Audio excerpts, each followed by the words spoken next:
Responsible dragon എന്ന് പറഞ്ഞാൽ I must fix everything. അതായത് എല്ലാത്തിനും ഞാൻ വേണം എന്ന് പറയും. ഇപ്പൊ ചില വീട്ടിലൊക്കെ ചില അമ്മാവന്മാരുണ്ടാവും, ചില ചിറ്റപ്പന്മാരുണ്ടാവും, ചില പേരൻസ് ഉണ്ടാവും. അവരെന്ന് വെച്ചാൽ എല്ലാത്തിനും ഞാൻ ഉണ്ടാവണം. അപ്പൊ അവർ സ്ഥിരം പറയുന്ന ഡയലോഗ് എന്ന് പറയുന്ന ഇതാണ്: ഞാനത് ചെയ്തില്ലെങ്കിൽ പിന്നെ ആരും ചെയ്യൂല. ചിലപ്പോൾ കമ്പനിയിൽ അങ്ങനെ ചില ആശാന്മാരുണ്ടാവും, നമ്മുടെ ഓഫീസിൽ ചില ആൾക്കാരുണ്ടാവും, ഞാൻ ഇത് ചെയ്തില്ലെങ്കിൽ പിന്നെ ഒരു കാര്യവും അത് നടക്കൂല. അല്ലെങ്കിൽ ഇത് എന്റെ ജോലിയാണല്ലോ എല്ലാരെയും സന്തോഷവാന്മാരാക്കുക എന്നുള്ളത് എന്റെ പണിയാണല്ലോ, അപ്പൊ അതിനു വേണ്ടിയിട്ടുള്ള പരിപാടികൾ. എനിക്ക് വിശ്രമിക്കാൻ പറ്റുമോ, കാരണം എല്ലാവരും എന്നെ ഡിപ്പെൻഡ് ചെയ്തിട്ടാണല്ലോ ഇരിക്കുന്നത് എന്നുള്ള ചിന്തയുണ്ട്. അപ്പൊ അവരെപ്പോഴും ഭയങ്കര ജോലിയിലായിരിക്കും. കാരണം വെച്ചാൽ മറ്റുള്ളവര്, അവരുടെ ഒരു സ്ഥിരം പറച്ചിലെന്ന് പറഞ്ഞാൽ മറ്റുള്ളവര് എന്നെ ആശ്രയിച്ചാണ് മറ്റുള്ളവർ ജീവിക്കുന്നത്. ഞാൻ എപ്പോഴും ഇങ്ങനെ എല്ലാവരെയും ഞാനിങ്ങനെ സാറ്റിസ്ഫൈഡ് ആയിട്ട് നടക്കും, എല്ലാവരെയും കാര്യം ഞാൻ നോക്കി, ഞാൻ വേണം നോക്കാൻ എന്ന് വിചാരിക്കുന്ന ഒരു റെസ്പോൺസിബിൾ ഡ്രാഗൺ എന്ന് പറയുന്ന ഒരു സാധനമുണ്ട്.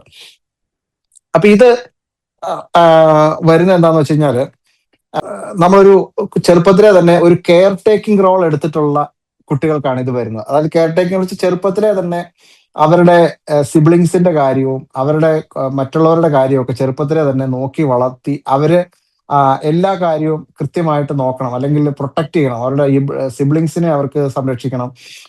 അതുപോലെ തന്നെ ഫാമിലി സ്ട്രെസ് അവർക്ക് ഉണ്ടാക്കണം. ചിലപ്പോൾ ഈ പറഞ്ഞ ആൾക്കായിരിക്കും ചെറുപ്പത്തിലെ ആദ്യമേ ജോലി കിട്ടിയത്. അപ്പൊ അവര് ചിലപ്പോൾ അവരുടെ എല്ലാ കാര്യവും, സഹോദരിമാരുടെ കല്യാണം, അല്ലെങ്കിൽ അവരുടെ സഹോദരിമാര് കല്യാണം കഴിച്ച് കുട്ടികൾ ഉണ്ടായി കഴിഞ്ഞാൽ പിന്നെ അവരുടെ കാര്യങ്ങൾ, അപ്പൊ ഇവര് വിചാരിക്കുന്നത് വേറെ ആർക്കും ഇത്രയും കൃത്യമായിട്ട് ചെയ്യാൻ പറ്റില്ല, അതുകൊണ്ട് ഞാൻ എല്ലായിടത്തും കയറി ഇടപെടണം എന്ന് വിചാരിക്കുന്ന ഒരാൾക്കാരാണ്. അപ്പൊ അവർ ചിന്തിക്കുന്നത്, ഞാൻ മറ്റുള്ളവരെ മാനേജ് ചെയ്തില്ലെങ്കിൽ അല്ലെങ്കിൽ എല്ലായിടത്തും പ്രശ്നമാണ്, ഞാൻ എല്ലായിടത്തും ഇടപെട്ടില്ലെങ്കിൽ എല്ലായിടത്തും പ്രശ്നമാണെന്നാണ് വിചാരിക്കുന്നത്. അപ്പൊ ഇവരുടെ ഈ റോള് ഇവരൊരിക്കലും വിട്ടുകളയൂല. ഇവരെത്ര മുതിർന്നാലും ഈ റോൾ അവർ വിട്ടുകളയില്ല.